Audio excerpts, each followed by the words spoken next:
have since decided not to use him, and that was filed on behalf of his employer, so we don't have an issue with it, and so it's moved. All right. No one else wishes to be heard in connection with that?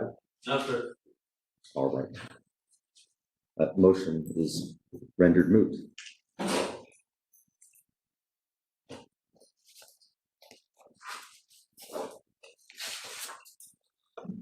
Okay, we also have a motion to quash subpoena served on Richard Barron, Director of Elections, Fulton County. Yes, Judge. And we are asking the court to quash that subpoena, which was served for today's hearing on Mr. Barron. I don't know if the court had time to read our motion because it was filed late last week. I'm happy to summarize it, or if the court's read it, then we'll rely on what we put in our motion. I have read it, but I think that it's important that you summarize it nonetheless. Sure. Our argument is really twofold. The main point of the argument is that his testimony is not necessary for the proceedings today. Today, the court's hearing argument on motions to dismiss that were filed. Motions to dismiss by their nature are determined based on what's in the pleadings, not on any evidence that's developed outside the four corners of the document. In this case, the complaint that was filed by the petitioners. So we don't understand how there's any legal basis for the court to hear witness testimony today on a motion to dismiss. If the petitioners think that they need that one of the respondents has made a factual argument, well, then they can argue to the court that's not the appropriate way to decide a motion to dismiss. What the court can do is then allow discovery on that issue.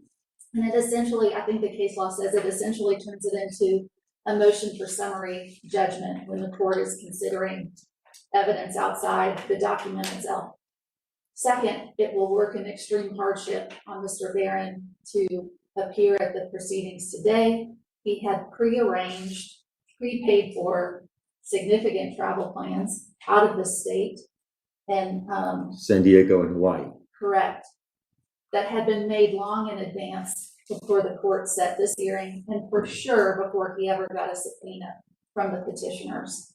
So for those two reasons, we're asking the court to grant that motion today. Okay. And let me see, do we have a response?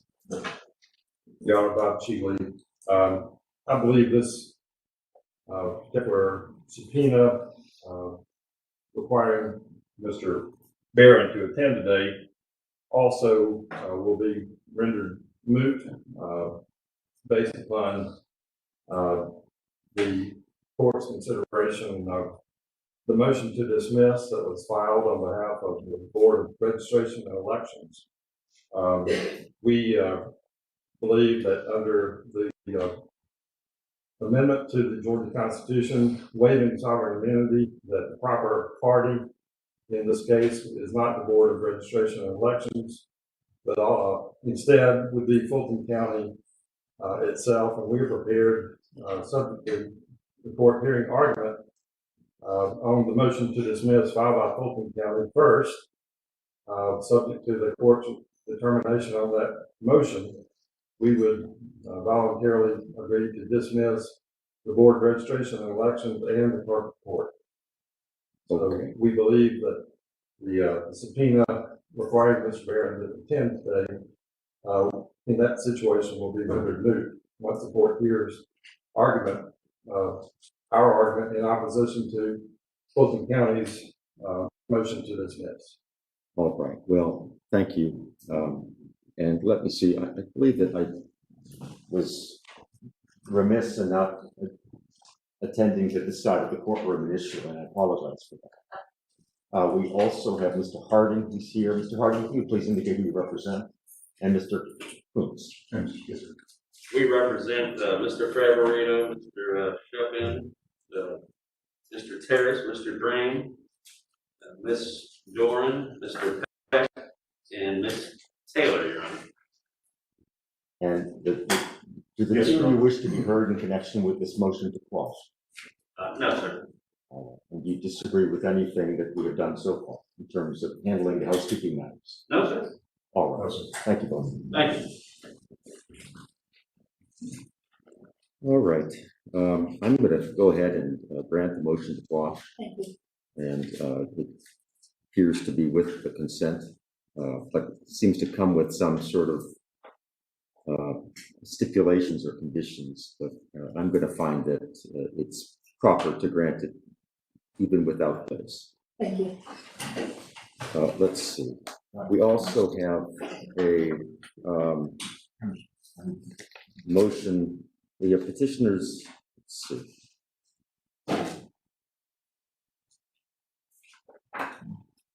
This was as to Richard Barron. We also have responded to Fulton County's motion to quash subpoena served on Robert L. Pitts, Fulton County Board of Commissioners Chairman. Correct, Your Honor, yes. I assume the same reasoning applies with respect to that subpoena. I think they wanted to bring Commissioner Pitts here to sort of rebut our argument that Fulton County doesn't run elections, which is really, it's an improper party argument, which is an analysis under the law, purely under the law. But if they believe they have now the correct party as Fulton County, that issue may be moot as well. I agree. We don't need, since we served as being on this bit, we've found documents that link Fulton County to elections and the running of elections, which we filed as part of our supplemental brief in opposition to Fulton County motion to dismiss. So therefore, we don't need Mr. Pitts, and we'll voluntarily withdraw that statement. All right, it's withdrawn. Your Honor, Mr. Pitts is here. May he be excused? Yes. Okay. All right, thank you. Yes. Mr. Pitts, thank you for being here. You're excused.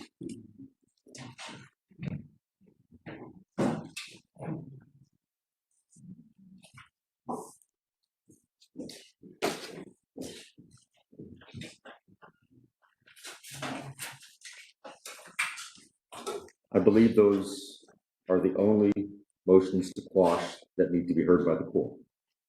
Is that correct? Yes, sir, that's mine. All right. Does anybody disagree? No. All right. No, Your Honor.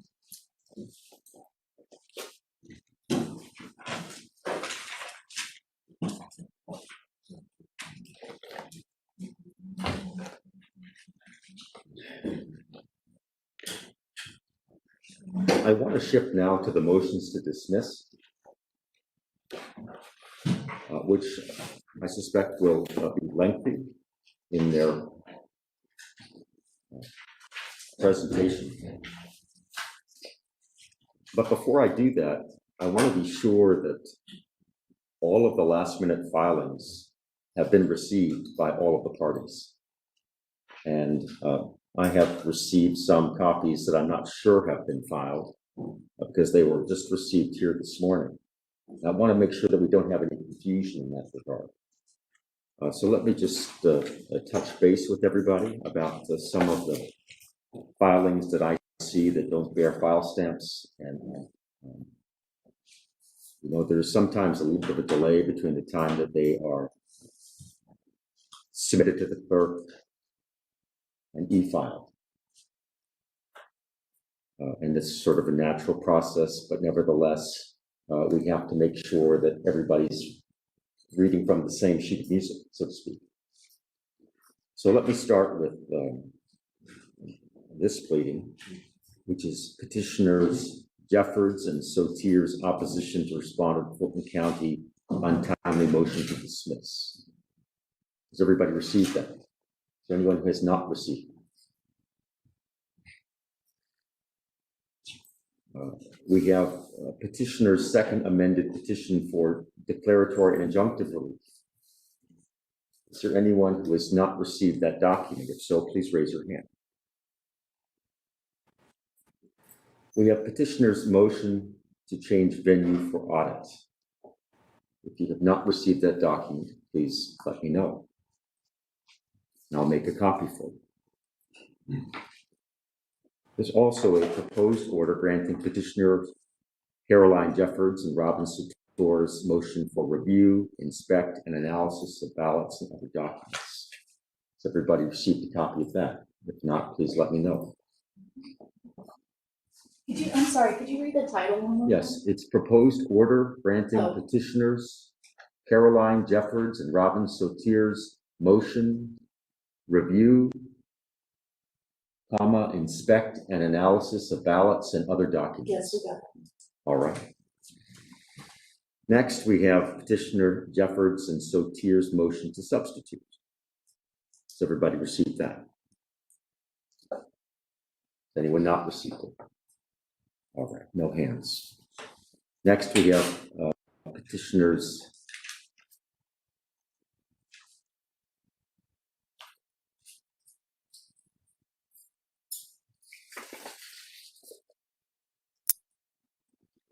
Jeffords and Sator's supplemental brief in opposition to respondent Fulton County untimely motion to dismiss. Has everyone received that? Yes, sir. All right. Okay, so we have a complete set of documents in everybody's hands. That's good. I have filed some additional documents, Your Honor. I filed our own, my petitioner's, second amendment to the petition. Filed it Friday morning. I believe I circulated it. Then I filed a response to the motion to dismiss Saturday morning. And I believe I circulated a copy of that there. Well, Your Honor, I don't know that I was on that circulation. Someone read it to me this morning on the drive-in, but I within reason, I could probably respond to it. If the court has any further questions that I'm not able to deal with, I'd ask you to just allow me some time to file something responsive. Do you have copies there? I have my copy, but I may do it if you like. I think I'm okay. I'm okay. No, I've got an extra copy, Judge. Okay.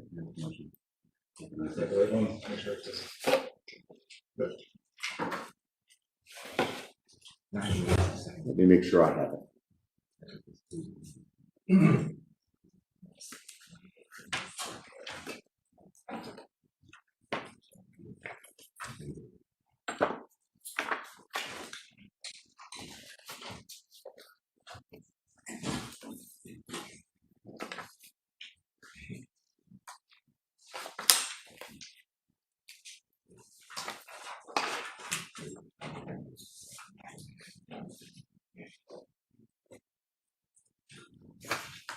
Let me see your copy, please.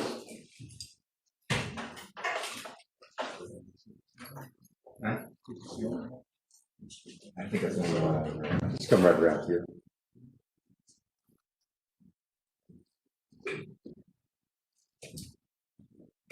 Thank you.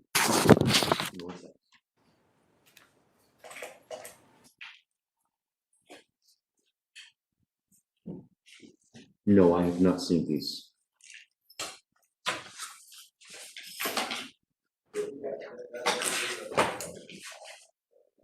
Okay, Mr. Philip, if you would please come down here, make copies for me, and then return these to him.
Did I hear you correctly, Mr. Chile, when you said that if we heard Fulton County's motion to dismiss first, then you might be in a position to dismiss the clerk and dismiss the BRE? Yes, Your Honor. It's our position that under once the court hears argument on the amendment to the Constitution of Georgia that was approved by the voters in November of 2020 and took effect January 1st of this year, that Fulton County's motion to dismiss should be denied. And if that is denied, then we believe that we'll voluntarily dismiss the Board of Registration and Elections and the Clerk of Court. Well, Take them in that order. I think what I prefer to do is to hear argument from all of the parties that are that have filed motions to dismiss. Consider each of their arguments and then make a ruling on all of the motions. I understand that there's going to be some duplication of argument, but they're not all the same. We've endeavored not to duplicate argument to the extent possible, but Okay, and so what we'll do is, if it's we'll start perhaps with this side of the table and go over to that side of the table. We'll start with the BRE, and then go to Fulton County, and then go to the clerks. I think that it might make sense to give you a chance to argue in that order, and then have a response from you in that order, Mr. Chile, and then have a response perhaps from Mr. Harding in that order as well. I think that appears to be an efficient, economical way to do it. Anyone have any objection with that procedure? No, sir. No, Your Honor. All right, thank you. And who's going to be arguing on behalf of the BRE? Your Honor, Don Samuel, on behalf of the hearing. May I remove my mask while I'm arguing, or would you prefer not? Have you been vaccinated? I have, Your Honor. You may. Thank you. Your Honor, I think there's nothing that's very controversial or ambiguous or debatable about our sovereign immunity motion. It sounds like both sets of petitioners essentially agree with our position. The constitutional amendment is very clear that sovereign immunity, the waiver of sovereign immunity upon which they're relying to prove the case against the county, does not permit, and it's absolutely clear, you may not sue other entities, individuals, subsidiary bodies, public bodies, such as the BRE. The BRE is simply immune from lawsuits under the sovereign immunity established by Lafleur versus Deal and all the cases that came before. You can't bring declaratory judgment actions, you can't bring injunctions, you can't bring any kind of lawsuit at all against the BRE. There are exceptions which may come to play at some point in this case. It is conceivable, for example, that the petitioners will bring a Open Records Act claim against the BRE, and it is our position that in all likelihood sovereign immunity doesn't apply to an Open Records Act case, a mandamus case, or the other types of legislative acts which clearly envision lawsuits against a public entity. My understanding of the history of this litigation, and I've read absolutely everything, is that counts 8 through 10 have already been resolved, which the Open Records Act claims. 10 was the first amended complaint. 7 was the injunction that kind of doesn't really, more or less, has been granted at this point. So, it is conceivable we'll be back in the case, and that's why, dismissing us, I'm not sure that Ms. Clark Palmer and I are going to go and walk out the door, because I think that the BRE is going to remain involved, not only for that reason, but also for reasons that came to light Friday night with their most recent filing to substitute. And I'll address that as well if I may. You may. This morning. But as a named respondent, it's not permissible. And it sounds like, Mr. Chile, Mr. Harding essentially agree with that. And if the county is correct, and I'm not gonna argue one way or on behalf of the county, that they have nothing to do with elections and therefore they can't be sued, that doesn't change the constitutional amendment. You know, the notion that, you know, the county can't be sued, therefore we have to sue the BRE, is not a response to the constitutional amendment. It's not a response to sovereign immunity. I was counsel of record in Lathrop versus Deal. That's exactly the argument we made in Lathrop. If you don't let us sue, there'll be no relief. And the Supreme Court, you know, said in a very eloquent way, tough, right? I mean, that's just the way sovereign immunity works. Complain to the legislature, get a constitutional amendment if you want to. So that's, of course, what the people of Georgia did. So I think there's no reason to waste much more breath on the issue of sovereign immunity. I do want to raise the declaratory judgment issues, which deal with counts 1 through 6. And we have briefed that fairly extensively in our motion to dismiss we filed last week. It is our contention that a declaratory judgment action is entirely inappropriate in this case. There is, you look like you're about to say something. Is there some future uncertainty I'm also vaccinated. That's what you look like.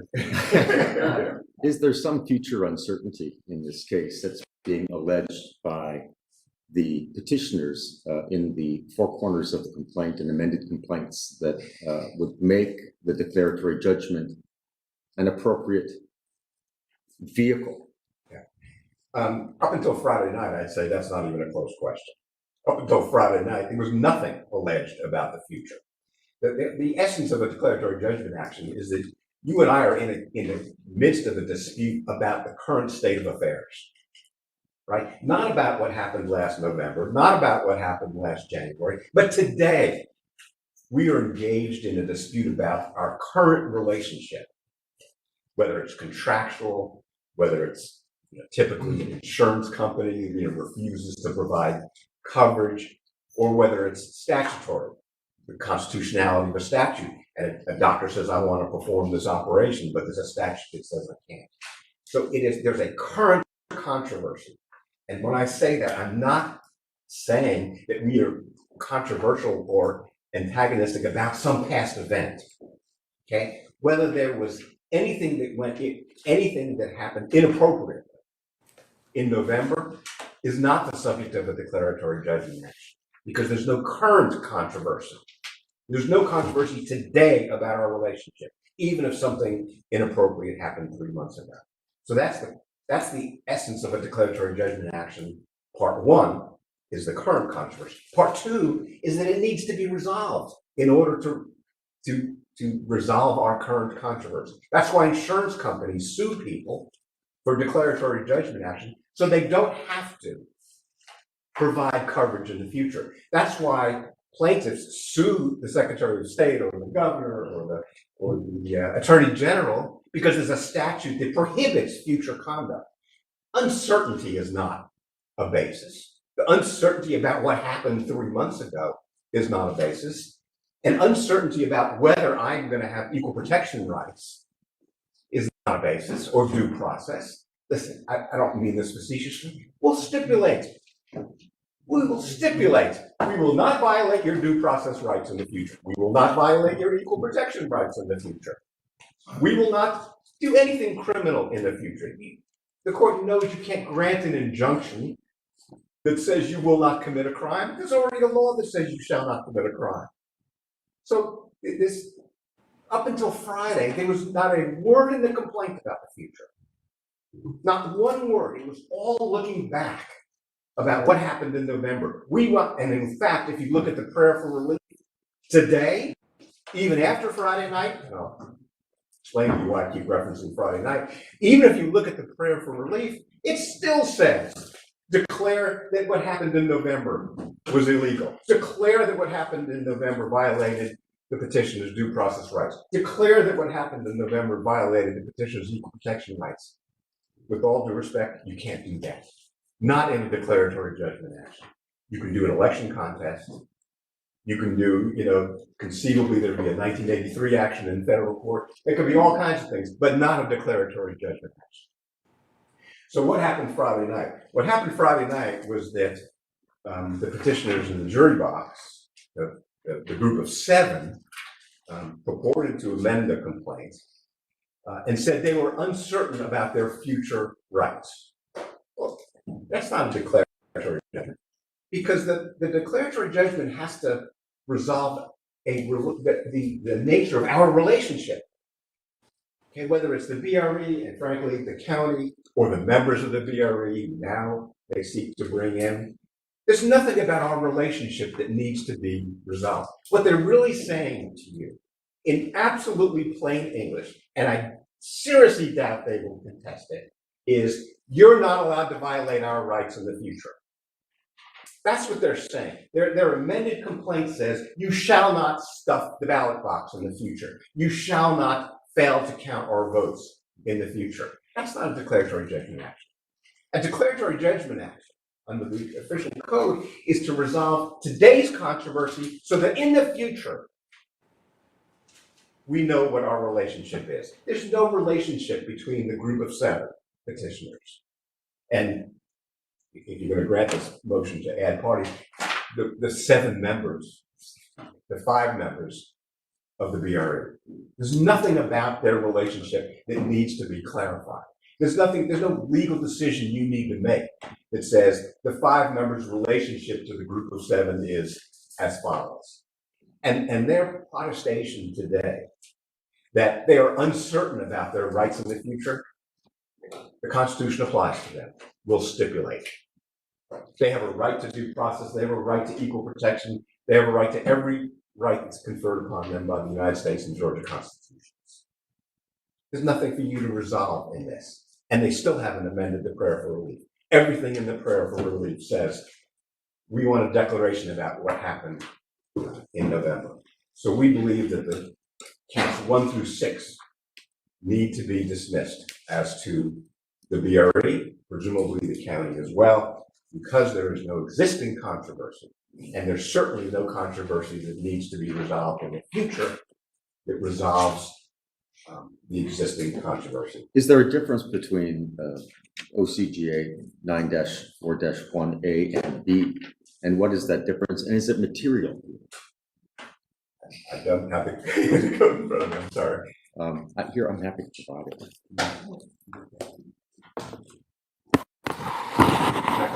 Sure, if you don't mind using a book. How do you plug it in? What was that code section again? 941. You want to share with me?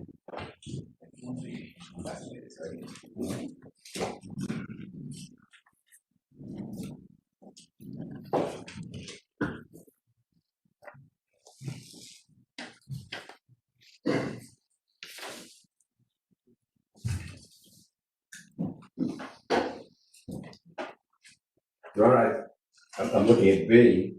A is what we generally refer to as declaratory judgment, but they both seem to refer, and I'm reading quickly.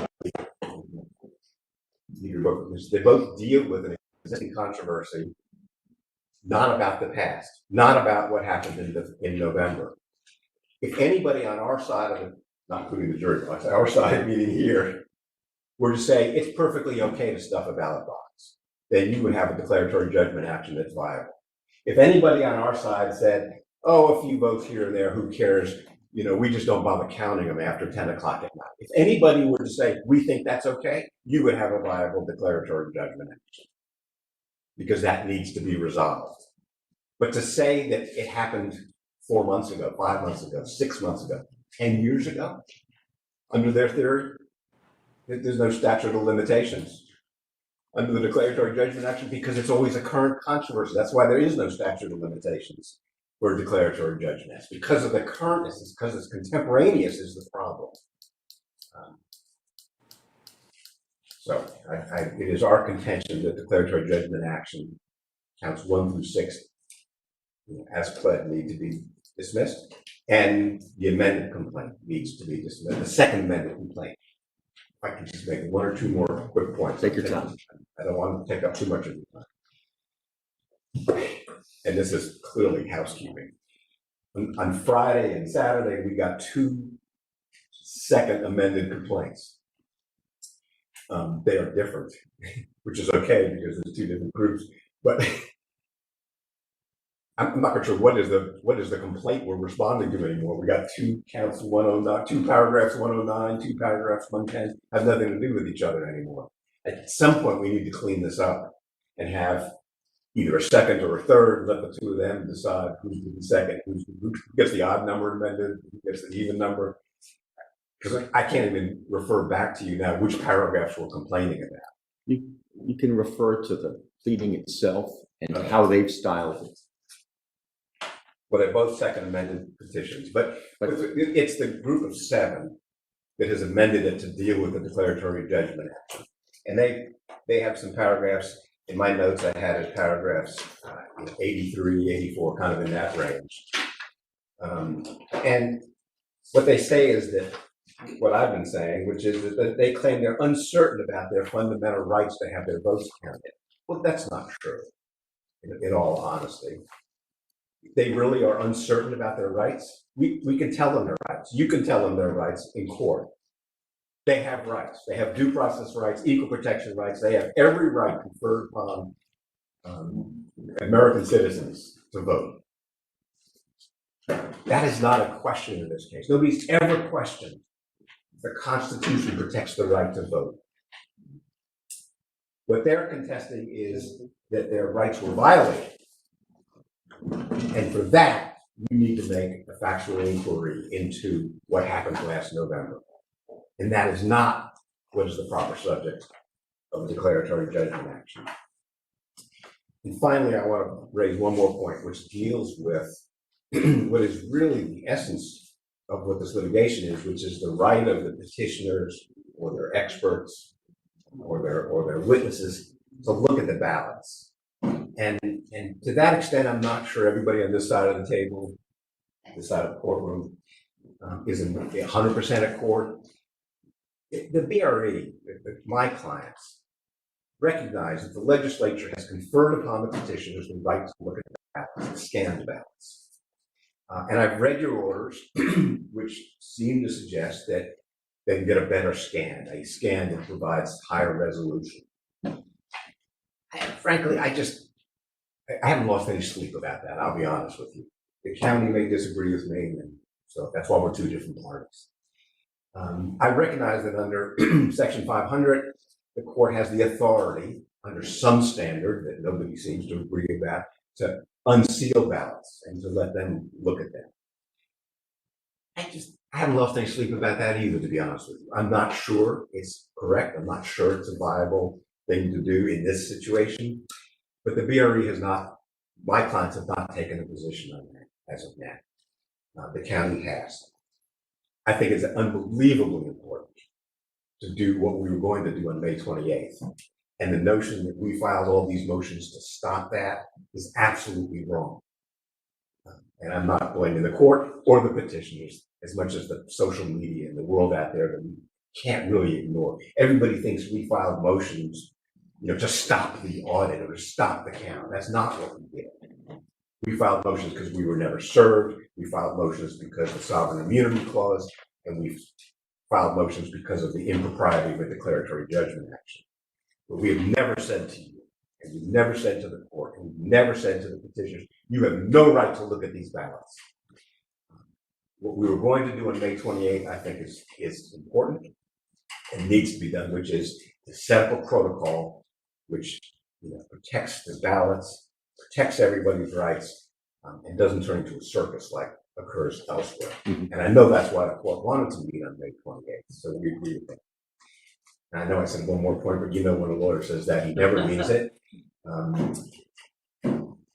There's a motion that was filed on Friday night by the group of 2, which I think the group of 7 kind of agreed to, which is to substitute parties or to add parties. I think Mr. Harding's group called it a misjoinder. Well, they weren't in the case at all as of Friday night, so the people that are being added back in, it's not a misjoin, it's just to add parties.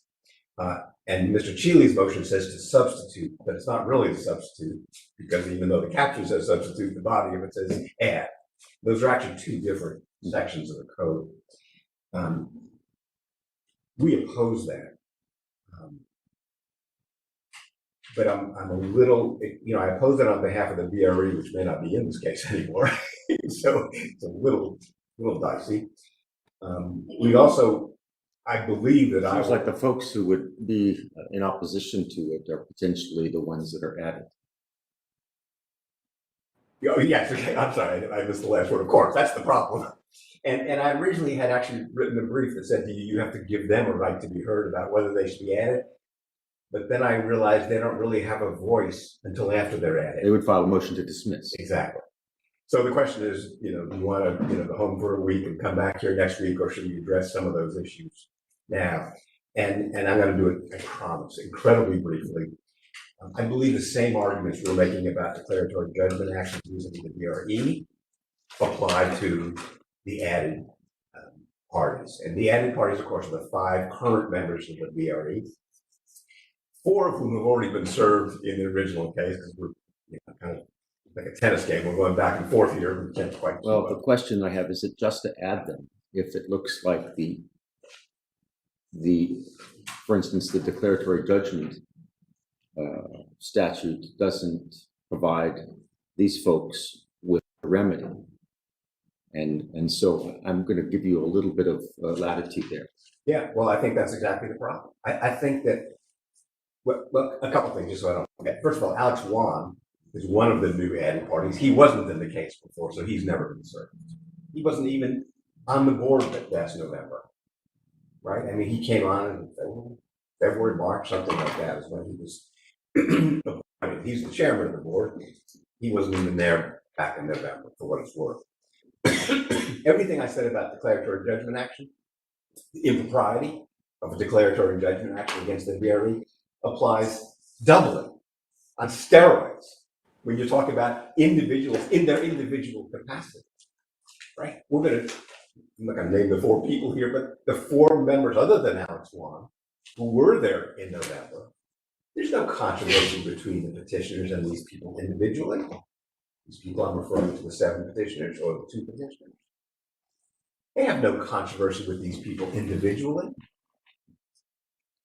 The prayer for relief, again, doesn't say that the rights with respect to again, I'm not going to go through their names, but the 4 members of the board who are public servants doing everything they can to run an election. Nobody contends that they were stuffing ballot boxes. Nobody contends that they individually, in their individual capacity, were intentionally not counting votes.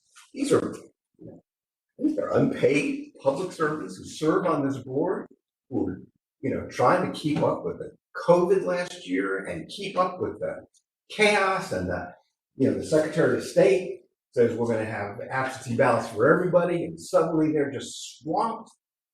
They did everything they could to keep this election moving forward. The members, these individual members, who now are going to be sued in their individual capacity, to do what? To declare that the petitioners have constitutional rights? Of course they have constitutional rights. These individuals would not even contest that. Of course these people have individual constitutional rights to due process and to equal protection. That's not what a declaratory judgment action could possibly be. I file a motion for declaratory judgment. I want you to declare that I have due process rights next year. It makes no sense. So we would ask you not to add parties. I would point out that there's no citations in their brief to substitute. You have to approve it. They did file it. It is a motion, so they're asking you. And I would just point out a couple of cases that talk about your need, court's need, due respect, you always have to say that, to exercise discretion in deciding whether to add individual members of the board here. And I've got a few cases. I can cite these to the corporate. Clover Realty versus J.L. Todd, 237 Georgia, 821, 1976 Supreme Court case. These are absolutely. If there's no viable claim as to them, then the question is, why exercise your discretion to permit them to be added, only to have a motion to dismiss be filed that ultimately would be granted. You're much more concise than I am. If I'm, Exactly. that's your Exactly. position. That's our position. There's nothing to do. There's no there's no Open Records Act counts left. There may be some in the future. That's why this is, I don't know how many times we're going to come back. They've filed so many Open Records Act requests just in the way, and they have a right to. Don't get me wrong. But my guess is Those really aren't the issues right now. These are the due process claim and the equal protection claim. That's right. That's where we are. That's exactly right. I think that sums up the BOE's position, and to some extent, the position of the individual imminently to be added parties, individuals. Thank you, Your Honor. Thank you. Okay, Mr. Rosenberg. Okay, I thought you were gonna offer them an opportunity to respond and then go here. No. Go here, that's fine. Thank you, Your Honor. And I similarly remove my mask. I have. Are you vaccinated? All right. So I guess the large issue, right, is they sued Fulton County. Fulton County is immune from suit, right? We have sovereign immunity. That's always been the case. It's Lathrop v. Deal, sustainable coast, for deck actions, for everything else. And then their response is, well, but there was a waiver, right? But no one wants to read the waiver, although they do admit it in both of their most recent filings that the effective date of that waiver is January 1st of this year. What about waiver by conduct? Waiver The by fact conduct. that this action was filed when? December of 2020? Sure. And the county has participated in this litigation since that time. Sure. Your Honor, I have no problem. So I'm curious, do you have the ability to sort of turn it on and turn it off whenever you want? With respect to sovereign immunity, we absolutely do, right? You can raise that for the first time on appeal. You can raise that at any time. It's like a motion in arrest of judgment. Yeah, It's like a general demur. it's one of the sort of special circumstances that you can raise it at any time. But more importantly, Your Honor, I mean, and I appreciate their position, but Fulton County's been in the case. But we've never been in the case. We were never named a party. We weren't served until June, right, this month. This year, our answer isn't even due. Now, have lawyers from the county attorney's office appeared on behalf of individual members of the BRE back in, December or whenever this was filed, November? Sure, but the county's never made an appearance. I think a careful reading of the transcript would suggest otherwise. Nevertheless, let's assume that Fulton County has made an appearance. Sure. Are they still entitled to sovereign immunity? Yes, absolutely, and I'll explain why. So up until January 1st, the county had a blanket immunity, right? That was the whole purpose behind the passage of the amendment, constitutional amendment, because we were immune from all claims, immune from temporary restraining orders, declaratory relief, the cases cited in our briefs. And then the people spoke, and the legislature passed House Resolution 1023. 1023 says that sovereign immunity is hereby waived for actions of the Superior Court seeking declaratory relief from acts of the state and state agencies, which the county is. So if you look concerned, I want to address a concern. I'm just not aware of any case that says that you can waive sovereign immunity by participating in the litigation. Oh, no, there isn't any. That's what I was I'm wondering. sorry, I thought I had responded to that. I apologize. No, that's why I said you could raise it on appeal. We could go No through case. and never Never. raise sovereign immunity ever, and engage in depositions and file summary judgment motions and lose at trial and take it up to the Court of Appeals and then say, oh yeah, by the way, we have sovereign immunity. And the Court of Appeals goes, yeah, you're right, you do. And it's not waived. The actions of people can't waive it. Only the legislature can. All right. Sorry. I apologize for not being clear on that. No, it's fine. But I just wanted to clarify for the record. With you on that. So then the legislature acted and the will of the people in House Resolution 1023, and they passed that law waiving sovereign immunity for the limited purposes of declaratory judgment actions. And then they said, such a waiver of sovereign immunity under this paragraph shall apply to past, current, and prospective acts which occur on or after January 1, 2021, right?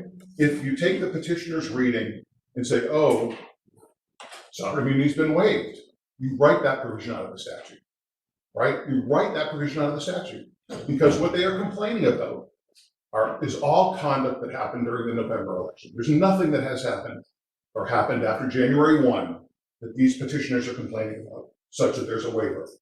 More importantly, and this is where Mr. Samuel and I, or the VRE and I, are a little bit of a disagreement. The next paragraph, which basically says, by the way, this waiver, you get to sue the county now, right? And that's what the petitioners have said. We think we've got the right party now. It's the county. It says actions filed pursuant to this paragraph should go against the county. That's correct. If you had a proper action that was brought for conduct that occurred after on or after January 1, 2020, right? So all of the arguments that were preserved in our motions to dismiss, like we are not a proper party, sovereign immunity, all that stuff is in play because all this conduct happened in November. Mhm. So, Judge, I think honestly that's a really simple way of disposing of all the claims against Fulton County, right? You can just sovereign immunity, you're done, and it took effect on January 1st. You could, if the court said, well, we believe that there is a waiver of sovereign immunity. I think there is a waiver. I don't want to read that January 1 language. I want to read that out of the statute in essence, right? I think that, we still, for all the same reasons Mr. Samuel raised, this isn't a proper declaratory judgment action, right? Not against Fulton County, not against the board, not against the clerk. You just don't get it because these petitioners, either they know or they don't know what happened in November. But again, going forward, right, are they operating in the dark? Is there something that the court has to resolve for them? There's nothing that can be resolved. So, I mean, the cases, I dare say, are legion that this is not an appropriate declaratory relief action. And then so you say, well, what is this an action for, right? And I know the court has some feelings about this. I think you've sort of expressed it in hearings that this isn't an elections contest. Your Honor, this is an elections contest. I mean, that's what they're doing, right? All of the things in their petition, their amended petition, the second amended petition. I think I've expressed in the past that they have not contended it's an election. Okay, that's fair, and I appreciate that. Well, I'd like to say I'm not actually a lawyer for a living, but sadly, this is what I do. And so, and you could look at all the stuff that I do and go, yeah, he mostly looks like a lawyer. And that's exactly what this is, Your Honor. If you go through, you look at any of the complaint, the paragraphs in any of their petitions, right? Let me sort of slow down. OCGA 21 to 552, which is the grounds for the contest of an election, that provides, you can challenge an election for misconduct, fraud, irregularity by any primary or election official. When the defendant is ineligible for nomination, that doesn't apply here. When illegal votes have been received or legal votes rejected, that's an issue here. For any error in counting the votes or declaring the result of a primary election, that's an issue here, right? Paragraph 20 of their petition, there was an abnormal 20,000 vote increase. Paragraph 23, 3 boxes of 100% Biden ballots were found. Paragraph 25, they observed what they believe are fraudulent and fabricated absentee ballots. Like, all these things are just traditional standard election contest complaints. The problem for them is they haven't complied with the election contest rules, right? And so what they've said is, well, this isn't an election contest, because they know what they did or didn't do. They said, this is an election contest. What we really have here is an equal protection claim and a due process claim. And so it is what it is. That's the nature of their complaint. I think this is an election contest, and the court should find that they did not follow the rules pursuant to that, and you could dismiss it on those grounds. But that being said, even if they brought those claims, as a matter of law, we said in our filings, we don't run elections, but really it is, Fulton County is not the proper party. And what I'd like to do, Your Honor, is I'm going to move to admit, if I can, a certified copy of the Fulton County Code of Ordinances. It's chapter 14, if I may approach. Any objection? I have copies for. Pardon me? I oppose it. They just made an argument that it's a 12B6 and goes to the 4 corners of the document. So, if I may, Your Honor, Mr. actually, Sheila. I join in, Mr. Harding's objection. Your Honor, I can respond to that. All right.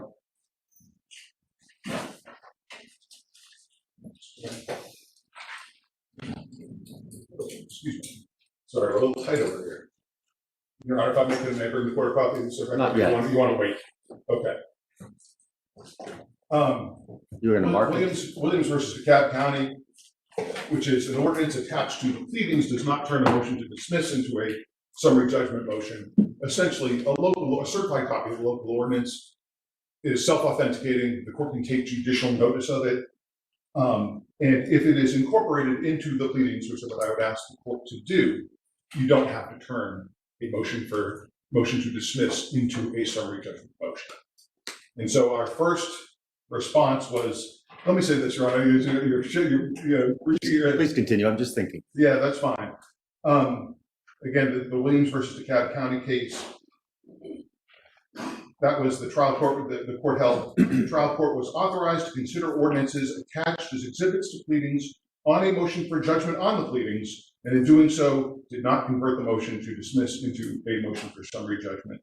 And then they went on to say, within the framework of the complaint, certified copy of an ordinance could be introduced to prove the ordinance.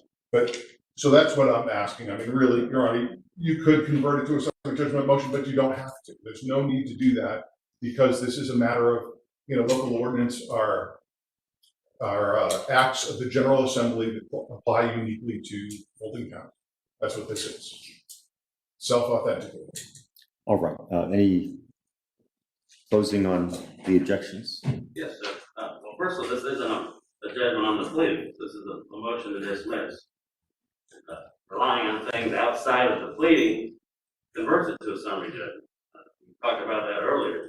In addition, him tendering it today isn't a part of any pleading. It's just him adding it as evidence into the record.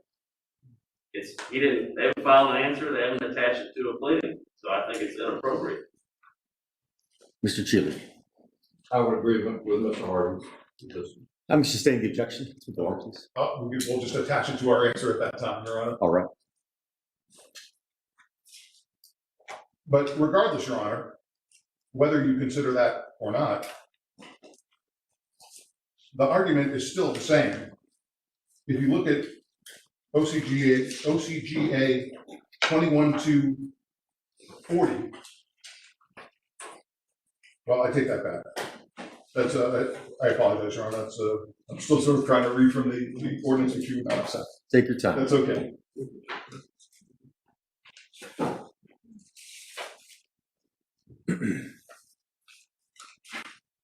Well, so the improper party, if Your Honor considers that, give me half a moment, Your Honor, sorry.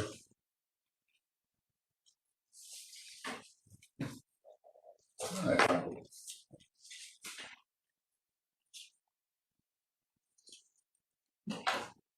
So the issue is, as the court is aware, within the election code, there is the creation of a board of registration elections, and that is the superintendent of elections, right, for all counties.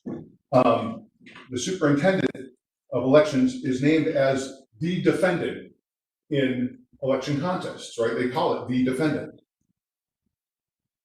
Not Fulton County, and certainly not after January 1st, right? But even if the court said, well, the statute says you can sue Fulton County only, there's a real issue in this case, and I don't think the court has to resolve that issue today to dismiss the petitioner's claims, but the real issue is whether the BRE, the Fulton County Board of Registration Elections, is a state entity or a county entity. We cite in our brief a couple of cases. The Casey case, which is cited in our brief, is helpful in that regard. It's Judge Story, the 11th Circuit. I lost my place. Judge Story in the 11th Circuit. He basically says, look, if this was just about who runs elections, clearly the BRE, the local BRE, is entitled to 11th Amendment immunity. I don't know how much you know about 11th Amendment immunity, but it is the proposition that the state cannot be hauled into federal court against its will, right? The state gets to say, oh no, you can't bring us into federal court. We're a state entity, right? We have a state or the state agency. We have immunity from suit in federal court. And so the court often goes through an analysis to determine whether a particular entity is a state entity or a county entity. The county doesn't need to take advantage of that 11th Amendment immunity. So the Casey case, Judge Story said, if we're talking about running elections, the BRE is a state entity. There is another case, it's the Georgia State Conference of the NAACP versus the DeKalb County Board of Registration Elections. Neither of these are binding precedent on this court, but they're both illustrative. In that case, it actually went back and looked at Casey and said, well, Judge Story said that in dicta. We don't really find that necessarily compelling. And for the purposes of registering electors, the court there said DeKalb County is actually a county entity, okay? So then where do we stand? Well, interestingly, you know, there has been a lot of discussion in the media lately in lawsuits about SB 202, which is something the legislature passed, changed a lot of the ways elections are run, right? You can't, this is the thing, you can't provide water to people, right? You can't give out food. One of the other things it did was it said, we're going to act as a superintendent under certain circumstances. We can take over a local board of registration elections and do their job for them. The state can do that. That's part of that statute. What does that have to do with this? That would change the analysis in the case I just cited to you, the NAACP case versus DeKalb County. And I think that case today, had it been decided, they would come down and say, the BRE is in fact, a local BRE is in fact an entity of the state. I don't know how much federal law the court engages in, but that's like Manders versus the state rec versus Clayton County. Those are the factors that the court looks to determine whether an entity is a state or a county entity. And it's sort of like who pays for judgments, who provides, who basically pays for the entity itself, who has control over the entity, and then who sort of defines the duties and responsibilities. I think if the court went through that analysis, you might find that the BRE is in fact a state entity, and that's why you don't bring the county into court, right? That's why we're not a proper part. That all being said, I don't think the court has to get to that, because again, sovereign immunity, if they're bringing it against the county, we have sovereign immunity because these actions all happened before the election. Okay. So that's just, it's a long way of getting to the, you know, if you found a waiver of sovereign immunity, you still don't get to sue Fulton County. Thank you. No problem, Your Honor. And I do have one last point, I believe.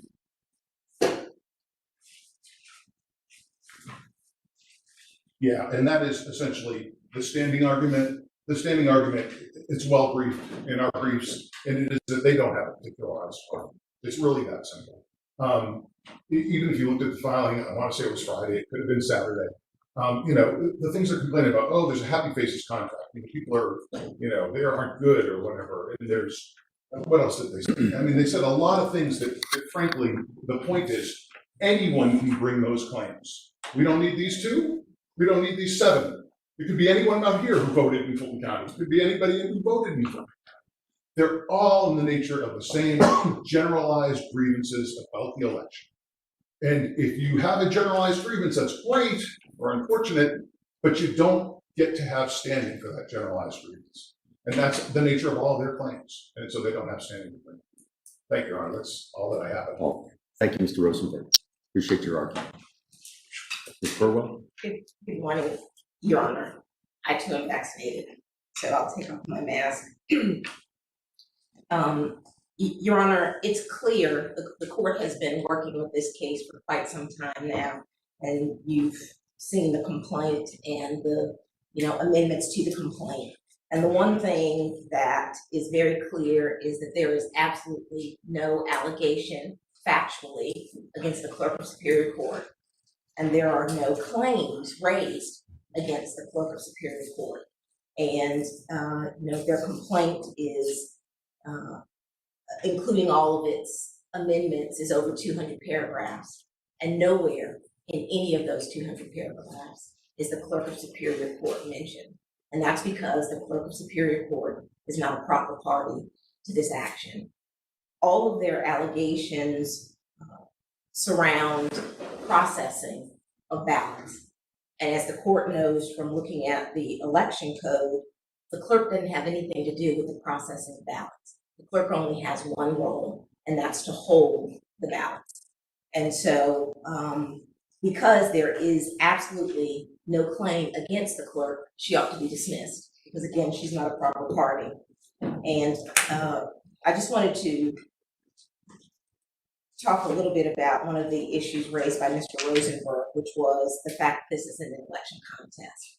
And the state of Georgia gets to and has promulgated rules and regulations with respect to elections, who has to follow what rules. And if you want to complain about an election, there's a way to do that under the election code, and that is to file an election contest. And as you know, the Fulton County Superior Court determined that this was in fact an election contest, which is why the case was sent over to Henry County for this court to handle. And that's pursuant to OCGA 21-2-523D. Because absent this being an election contest, this court doesn't have jurisdiction over this matter. Because if it's not an election contest, then this court wouldn't be allowed to handle the matter.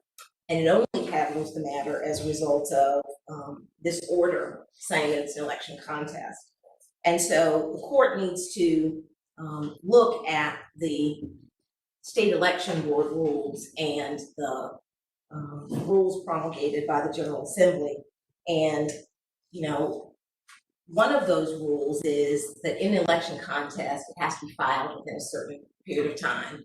And as well, the state election board is required to be copied and provided notice of the case.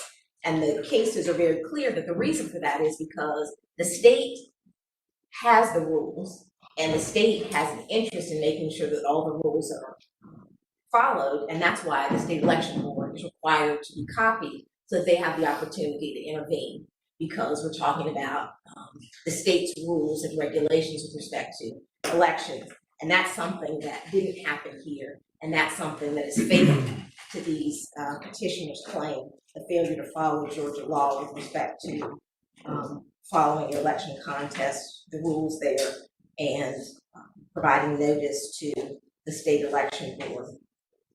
But even beyond that, Your Honor, if the court looks at, again, the only role the clerk has is in handling, keeping, holding the ballots. That's not a sufficient reason to bring the clerk in as a party. And so, you know, it would be akin to, you know, a doctor's office having medical records. And if in, you know, support of a particular product liability claim or personal injury claim, you needed those records, you wouldn't hail the doctor into court as a defendant in the case just because they were the holder of the records. Neither here can the court, can these petitioners hail the clerk into court just because she holds the records. And they have made an argument. Does the fact that the records, in this case, the ballots, have to be unsealed change your analysis in any way? It doesn't, Your Honor, because the court can unseal and the clerk is required by law to comply with the court's order. And so it's no different than getting, you know, records from a doctor pursuant to a subpoena. The clerk is required by law to follow, not only in 15.650 et sec, which is the section of the code that deals with the responsibilities for the clerk of Superior Court, but also in the election code, the clerk is responsible to, and there are remedies if the clerk were unable or unwilling to follow a court order. So the clerk doesn't need to be a party in order to be subject to the court's orders. And the warehouse where the ballots are kept, is that a warehouse that is under the control of the clerk's office? Yes, it is under the control of there's a portion of it that is under the control of the clerk.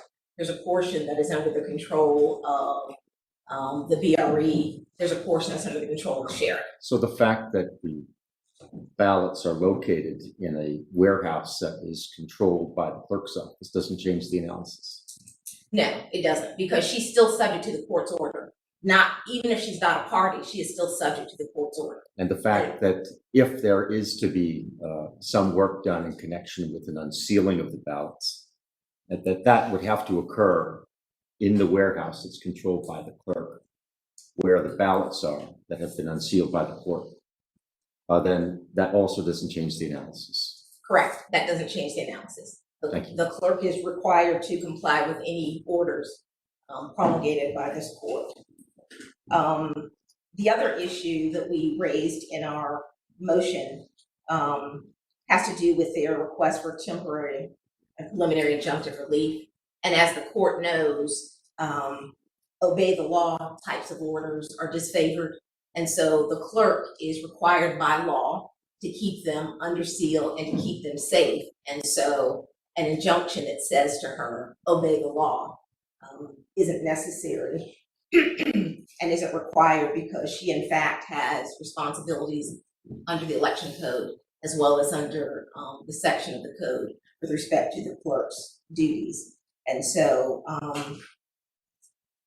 for that reason, there wouldn't be any reason for the clerk, again, to be a party to this action, because she is subject to the orders of the court.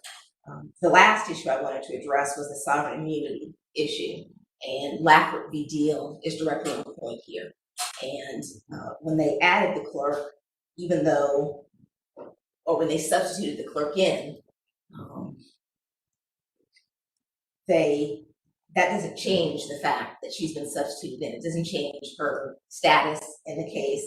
It doesn't change anything other than the fact that she's now in her official capacity, which is what they requested.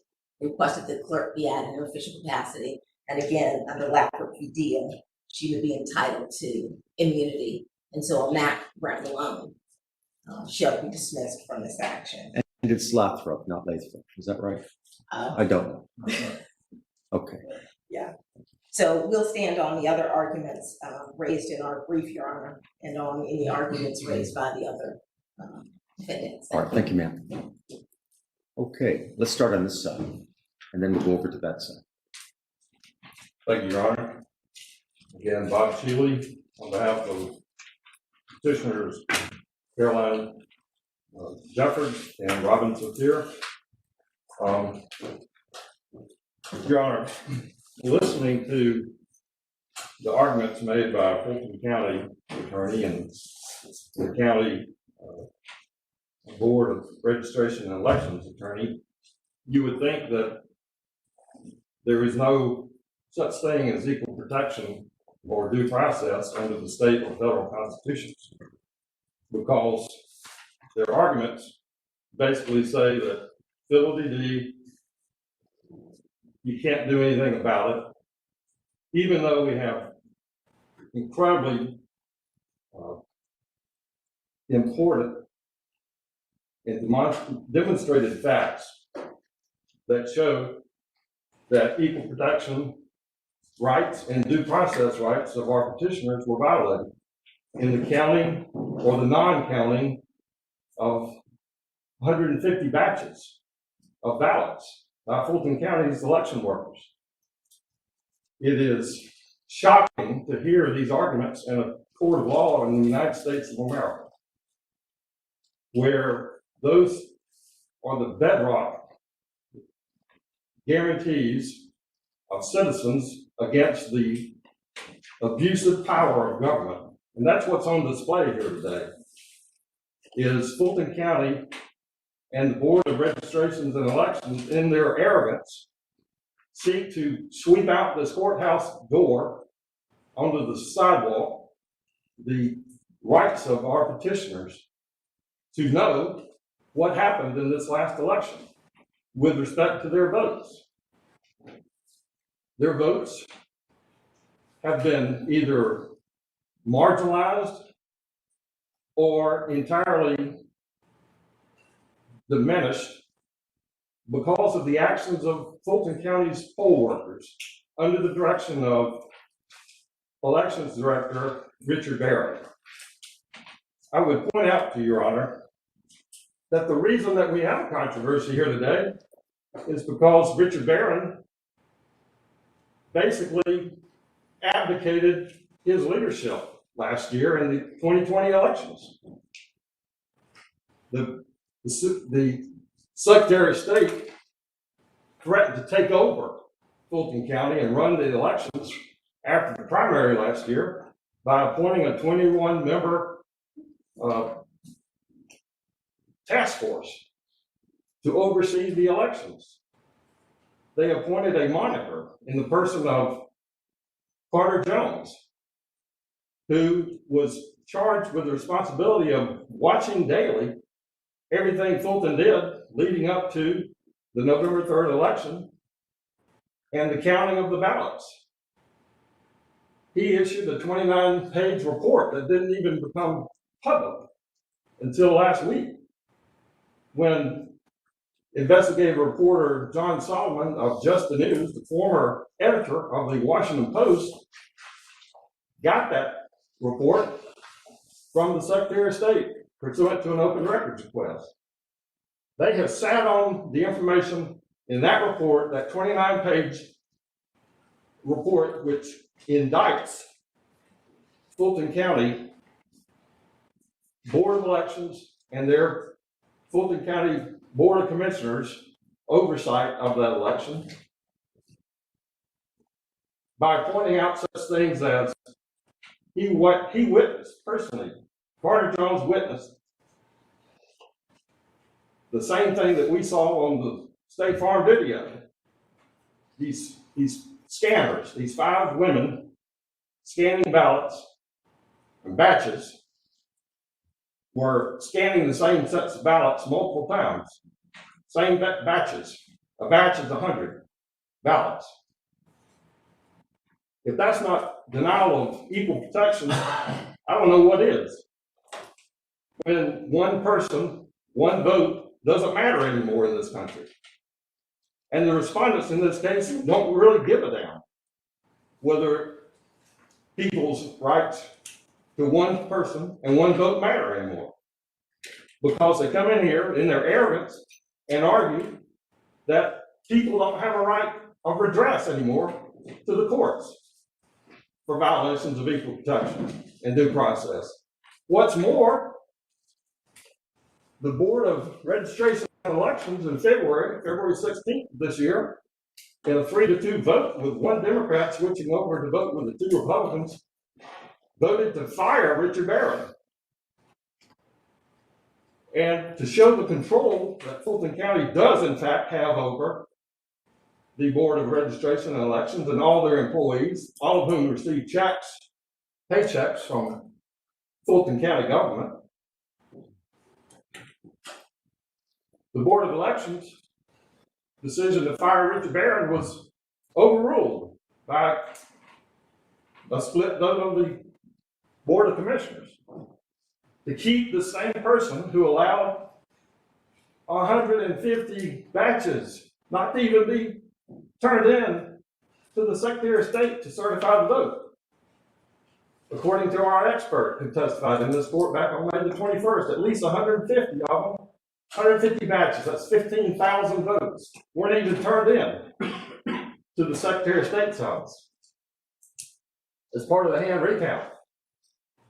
We also know from the testimony that was presented by David Sawyer, our forensic auditor, that at least 29 to 30 batches were double counted or more. In one case, they were scanned in 5 times.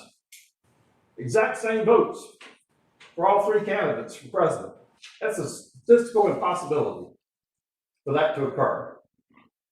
Yet, we hear the incredulous arguments that you would probably expect to hear in Cuba in a court, being made in a court here in this country, that fiddly-dee, these petitioners don't have any rights to redress in this court system. All they have is words on a piece of paper. That piece of paper happens to be the Constitution of the United States, and also the Constitution of the state of Georgia. Those words do have meaning. They trump any arguments that are made by high-paid lawyers in this court to the contrary. I would point out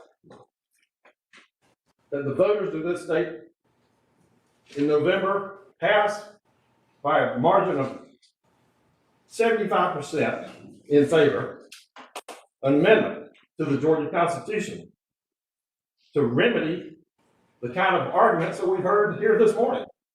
Make sure that people's rights under the Constitution do matter and are given effect in the courts. Article 1, Section 2 of the Georgia Constitution, paragraph 5, was amended as follows. Quote, Section B1, sovereign immunity is hereby waived for actions in the Superior Court seeking declaratory relief from acts of, it goes on to name the states and its agencies and officers and employees of the county and the municipalities. And it specifically says that officers or employees thereof of any county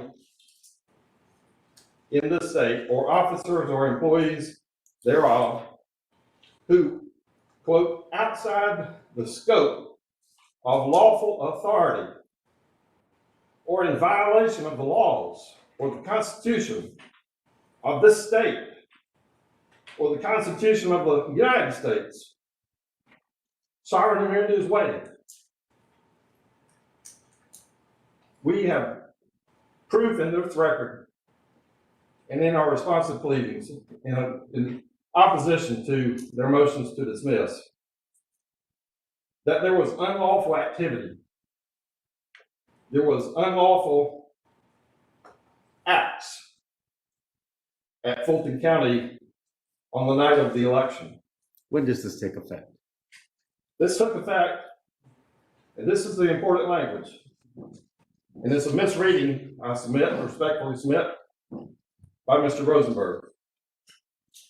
It says, the last sentence of Section B1 says, such waiver of sovereign immunity under this paragraph shall apply to past, current, and prospective acts which occur on or after January 1, 2021. This is not to be narrowly interpreted the way he wants to interpret it, Mr. Rosenberg, on behalf of Fulton County. This talks about everything in the past, Since the beginning of time. yes, current, now, and prospective acts which occur on or after January 1, 2021. If it was otherwise, they would have just said this only applies to prospective acts which occur on or after January 1, 2021. That's the way it would be worded if Mr. Rosenberg was to be held correct in his analysis. Well, if you filed suit today about an act that occurred on January the 2nd, that would be a past act, correct? That's correct. And so But I guess what I'm wondering is if that January the 1st, 2021 language doesn't limit the past acts that can be addressed. This language allows for sovereign immunity to be waived for past acts or current acts or prospective acts which occur on or after January 1, 2021. Key word there is prospective acts. These are three separate classifications of where sovereign immunity is waived. It's waived for the past, it's waived for the current acts of government, and it's waived for prospective acts which occur on or after January 1, 2021. So the date relates only to the prospective acts, Yes, as you see it. yes. Otherwise, it makes no sense to include past and current. They should have just said only applies to prospective acts after January 1, 2021. But the language, the legislature is trying to cure a problem. Remember from the from the case that Mr. Samuels handled, Lafleur versus Deal. They didn't like the outcome, they didn't like and I'm sure Mr. Samuels didn't like the decision of the We Supreme agree Court on either. something today. So I'm trying to help him out here too with his argument. I think that one's over. But it's clear, the legislature was trying to remedy what they saw to be a problem. The legislature was trying to reel in government and give people right of access to the courts for declaratory judgment relief against government. And this is the language that was contained in House Resolution 1023. How is this case a case where relief under the Declaratory Judgment Act is appropriate? I'm sorry, I didn't hear you. I'm sorry again. How is this case one where relief under the Declaratory Judgment Act is appropriate? Where is the relationship between the parties? Where is the uncertainty? Well, for one, the uncertainty is everybody wants to know what happened with these non-reporting of 150 batches of ballots to the Secretary of State. Were there equal protection rights and due process rights violated or not? But this is, it says past focused, but future focused, Right. or in the present. Well, the courts of this state have held that the Declaratory Judgment Act is to be liberally construed and requires the presence in a declaratory action of a party with an interest in the controversy which is adverse to that of the petitioner. But doesn't every one of the annotations that you see that follow the text speak to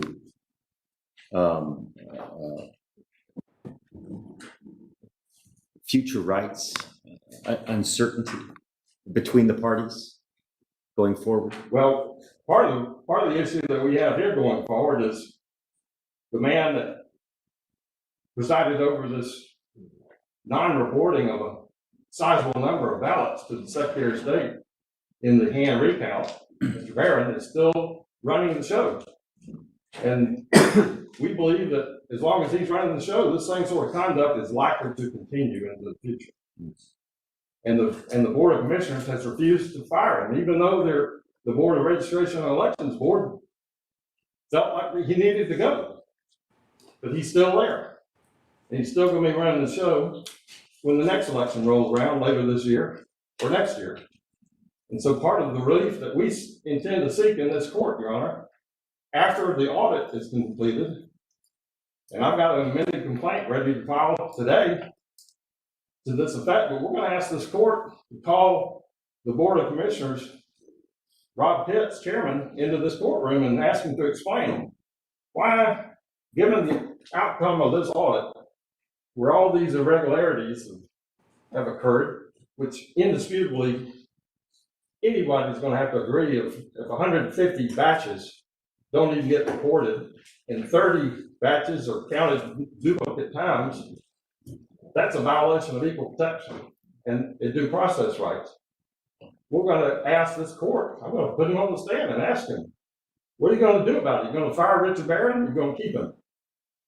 I would ask this court, just as Judge Martin Shue did in the jail litigation that went on for years, to make Fulton County clean house of every person that was involved in manipulating the results of this election the way they did.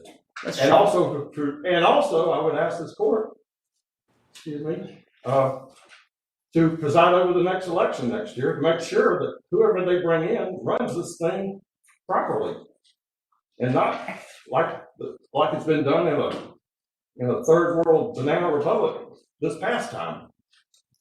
Well, let me just touch on what you're calling a forensic audit.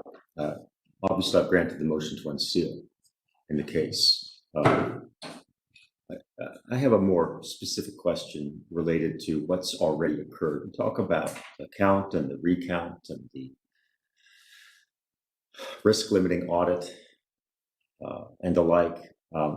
Is there anyone to date that has examined the absentee ballots to determine whether or not toner was used on any of those ballots? In other words, has anyone looked to determine whether or not there was machine generation of ballots by use of toner as opposed to by use of hand? Has anyone done that? I'm not aware of any evidence that that's been done from any source. And we do have, You're looking at the focus of your claim is the introduction of, is a contention that there has been an introduction of counterfeit ballots into the mix, into the tabulation, correct? correct, And you're saying that the absence of creases, the change in the differences in paper stock, and also the use of toner on some or all of those ballots suggest the existence of counterfeit ballots that have been made a part of the tabulation. Is that wrong? that is not wrong, Your Honor. We have made the decision since the May 21st hearing, where when Your Honor announced that you were going to unseal these absentee ballots. We've retained a gentleman who's going to analyze those. He's a forensic certified document examiner, and he's got 9 other forensic certified document examiners. 10 people will be using high-powered microscopes to look at each ballot, each oval, and they can tell whether or not it's filled out with a pen or with ink from a toner from the printer. So whether it's filled out by a person or a printer. And I believe that what your expert said is that this is something that we can learn. We can determine